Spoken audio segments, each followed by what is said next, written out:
Bienvenidos al taller de hoy.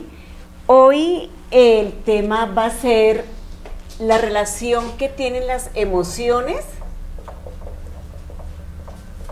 con la toma de decisiones.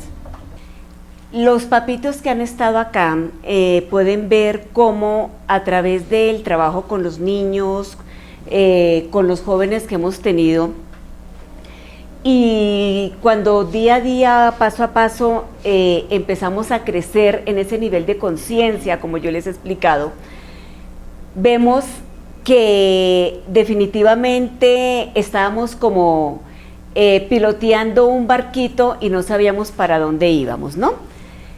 Nos sentíamos como perdiditos, no teníamos ese grado de conciencia, no podíamos percibir qué tanto y qué tan bien se estaban sintiendo de pronto nuestros hijos, nos estábamos sintiendo nosotros mismos y hasta qué punto estábamos nosotros acostumbrados a de pronto vivir con ese sufrimiento, con esas vidas llenas de pronto de monotonía, de mucha tristeza, y ver que nuestros hijos también estaban encajando en esos esquemas de sufrimiento, en esos esquemas de ansiedad, en esos esquemas de tristeza, y de pronto adaptábamos eso como si fuera algo normal, como si fuera algo cotidiano. No podíamos dimensionar qué tanto puede impactar ese sufrimiento en la vida, en la felicidad y en la plenitud de nuestros hijos. Para nadie es desconocido, como yo siempre les digo, que la salud mental hoy es un tema, y las dificultades emocionales y socioafectivas hoy es un tema, es un huesito, mejor dicho, de roer bastante. Nunca el mundo había tenido estos contextos de salud mental tan graves, tan profundos.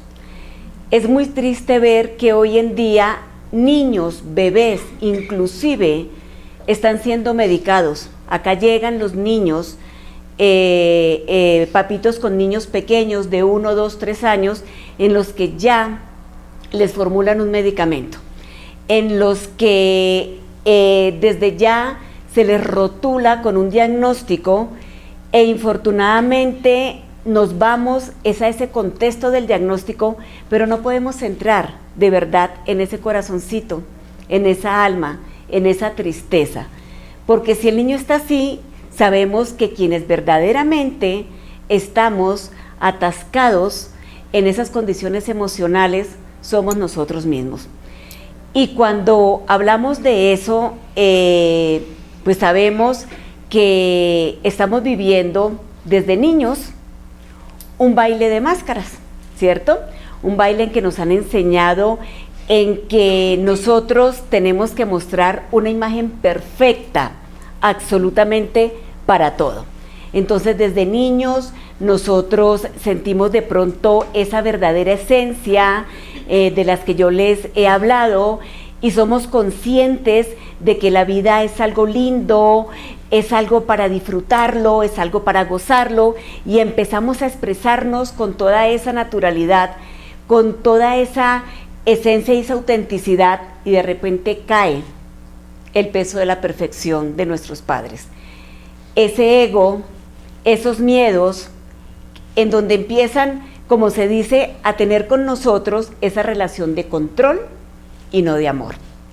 No hagas, siéntate bien, tiende bien la cama, como no la tendiste bien, entonces no puedes ir a salir a jugar con tus hermanos, la tarea tiene que ser perfecta, y los niños empiezan a ser presos de ese lenguaje de perfección. Es así que llegan acá y me dicen: Martica, yo me siento a hacer tareas con mi mamá y todo el tiempo me está gritando, todo el tiempo me está haciendo borrar, y de pronto yo saco lo mejor de mí y quiero expresarme bien, pero ella ni siquiera me permite sacar mis ideas, porque antes de que yo termine de decir la idea, ella ya me está explicando todo, me está cortando, me está diciendo que así no es, Y ese momento se convierte en un momento conflictivo en el que el niño simplemente se siente un robot, se siente una maquinita.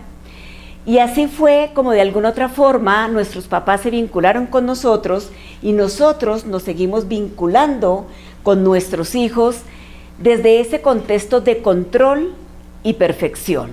Entonces tenemos que empezar a vivir un contexto en el que los niños ven simplemente un baile de máscaras, ¿cierto?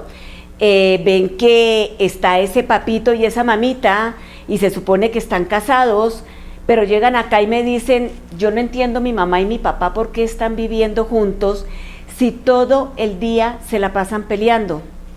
Si yo veo que nunca comparten, mamita, Martica, si yo veo que se están controlando a todo el tiempo, el fin de semana mi papá nunca la pasa con nosotros, mi mamá solamente se la pasa haciendo oficio, y ese oficio tiene que ser perfecto.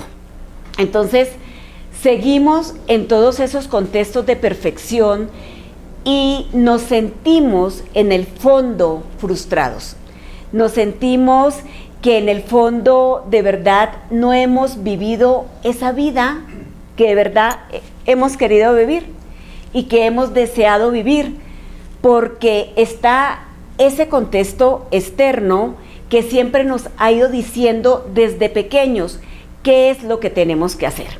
Nuestra naturalidad, nuestra espontaneidad de niño se empieza a coartar por todos esos miedos instaurados por esos sistemas que tenemos alrededor. Entonces primero está mamá, está papá, están las familias extensas, entonces en ese niño tiene derecho la tía, también tiene derecho los primos, tiene derecho el tío, y él está sujeto a todo eso.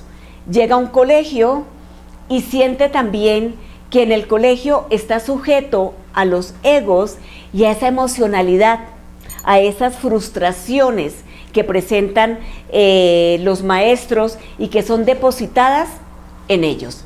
Entonces, al final de cuentas, sienten ellos, y hemos sentido nosotros, que hemos vivido es para una sociedad y no para nosotros mismos.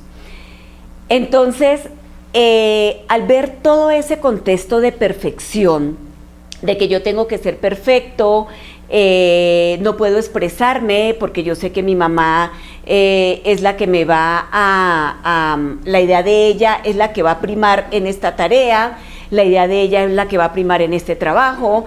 Si yo arreglo bien el cuarto y para mí, Martica, siento que yo lo hice bien, llega ella y algo me tiene que corregir, ¿sí? Entonces me tiene que templar más el cubrelecho, me tiene que, se ríen porque es así, ¿cierto? ¿Sí? Me tiene entonces que organizar mejor el closet, y yo en ese momento he pensado que yo lo hice bien, pero mentiras. Siento en ese momento que simplemente no puedo hacer y no puedo ejecutar correctamente.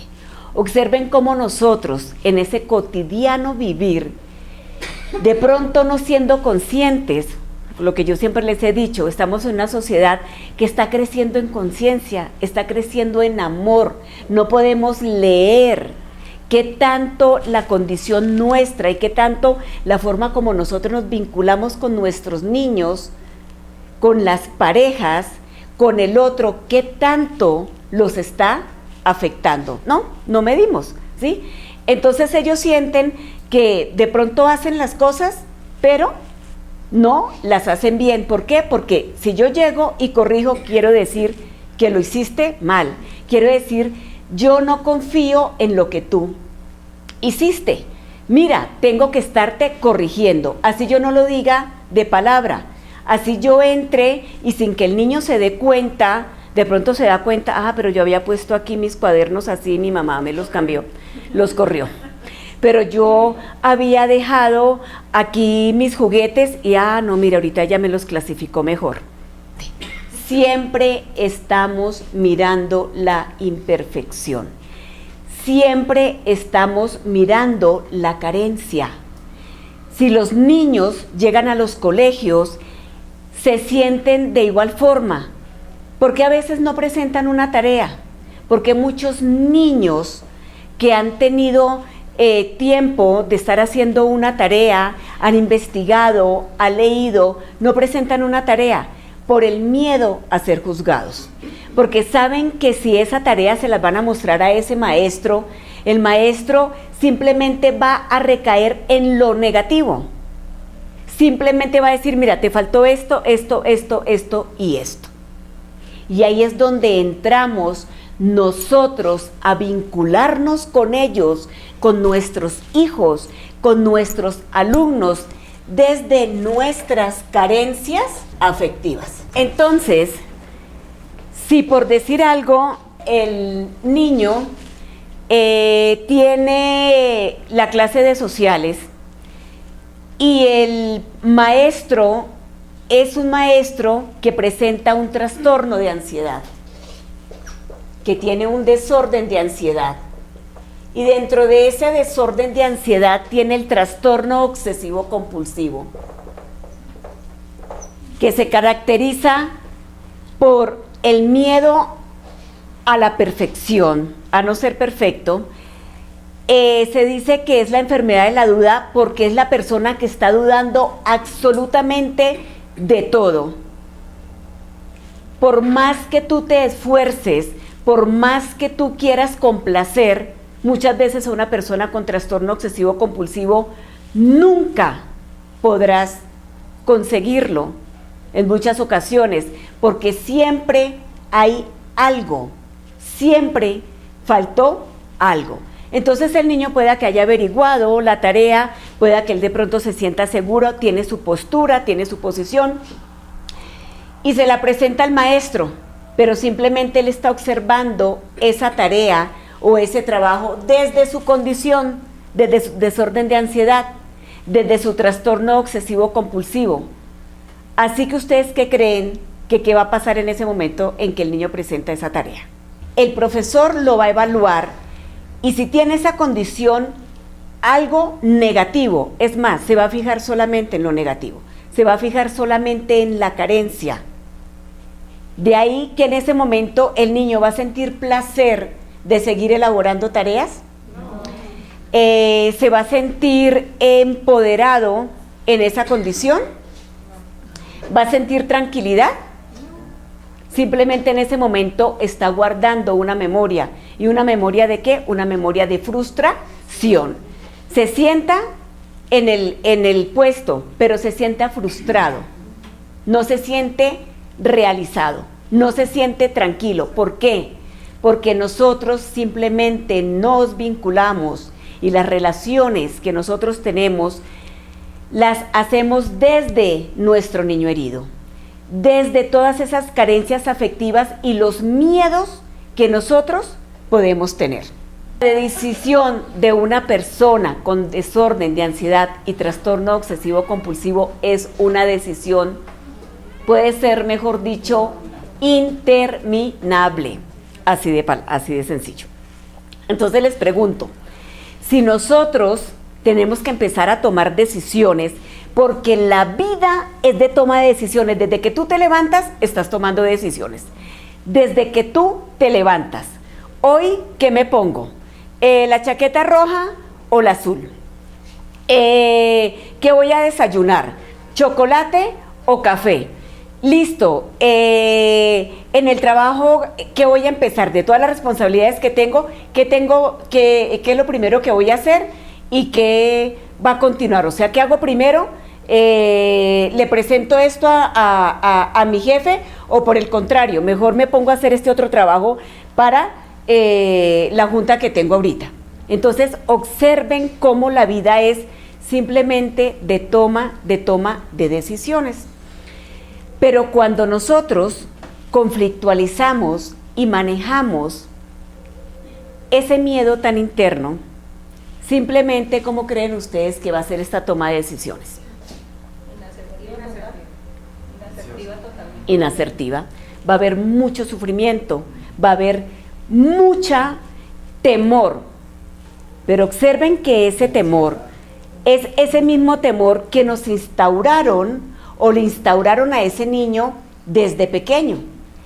Esa mamá que se sentó con él a hacer tareas y le reiteraba 50,000 veces y le hacía borrar todas las veces y lo gritaba enojado porque se equivocaba y porque no hacía una tarea perfecta, resulta que cuando nosotros vamos a tomar una decisión, toda decisión está ligada con la emoción y toda decisión confluye la memoria también.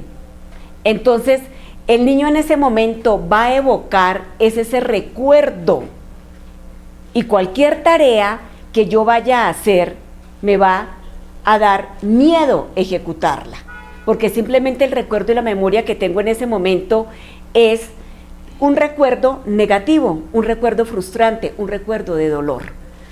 Así que crezco y es ese joven que está en la universidad y va a empezar a ejecutar un trabajo, le ponen un trabajo y simplemente va a dilatar. No quiere, le cuesta empezar.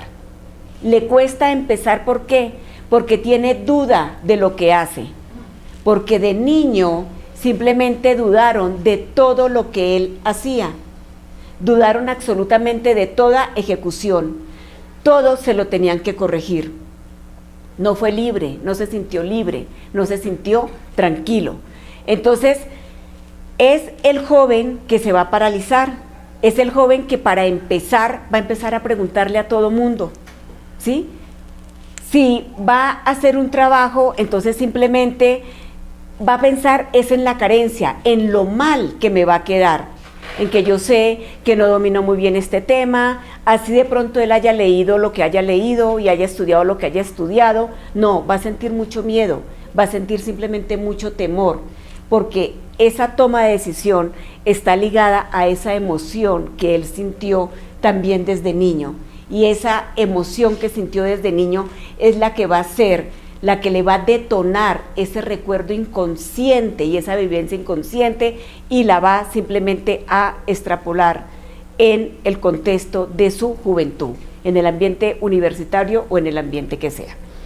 Entonces, si por decir algo, yo empiezo a tener todos estos contextos de duda, todos estos contextos de temor, todos estos contextos en que yo no me siento perfecto, entonces en el fondo simplemente yo voy a sentir que no soy merecedor, no voy a ser merecedor de cosas bonitas en mi vida. ¿Listo? No soy merecedor, porque si a mí siempre me criticaron, me vieron solamente lo malo, simplemente me dijeron que yo era una persona defectuosa. Y si me siento una persona defectuosa, si me siento una persona que no soy merecedora, entonces simplemente no voy a pensar que yo merezco lo mejor de mí. Así que con esa vinculación, ese niño y ese joven se va a vincular no solamente a la toma de decisión de una profesión, sino de contextos de su vida también, de, por decir algo, la escogencia de una pareja. Observen que no importa, esto no tiene que ver con que yo soy profesional, con que yo estudié una carrera, con que yo soy de estrato 20, no interesa. Lo único que interesa es esa construcción afectiva que yo he tenido y que tanto yo me vinculé con mi deseo o me vinculé con el miedo de ese papá, de esa mamá, de ese maestro, ¿sí? De esa tía, de ese tío. Entonces simplemente no se va a sentir merecedor.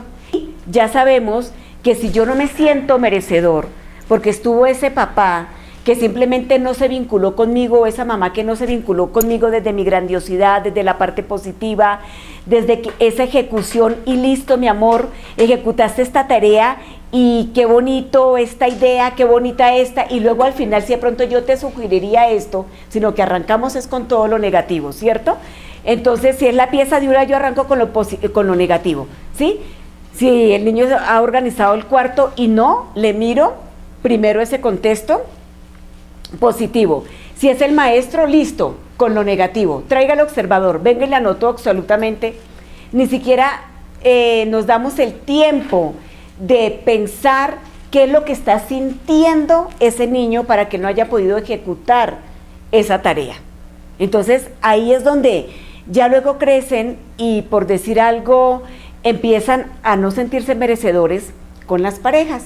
Así que entonces las tomas de decisiones piensan que simplemente un hombre controlador es quien más se merece.